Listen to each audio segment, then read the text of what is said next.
أعوذ بالله من الشيطان الرجيم. بسم الله الرحمن الرحيم. الشهر الحرام بالشهر الحرام والحرمات قصاص، فمن اعتدى عليكم فاعتدوا عليه بمثل ما اعتدى عليكم، واتقوا الله واعلموا أن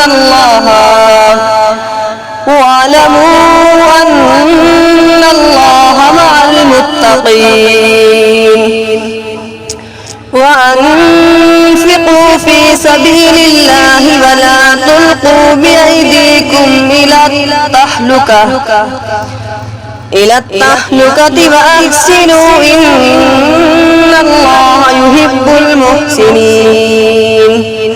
وأتموا الحج والعمرة لله، فإن أحصرتم فما استيسر من الهدي، ولا تحلقوا رؤوسكم حتى يبلغ الهدي محله، فمن كان منكم مريضا أو به أذى من رأسه ففدية من صيام أو صدقة أو نسك، فإذا أمنتم فمن تمتع بالعمرة إلى الحج فما استيسر من الهدي، فمن لم يجد فصيام 3 أيام في الحج و7 إذا رجعتم، تلك 10 كاملة، ذلك لمن لم يكن أهله حاضر المسجد الحرام.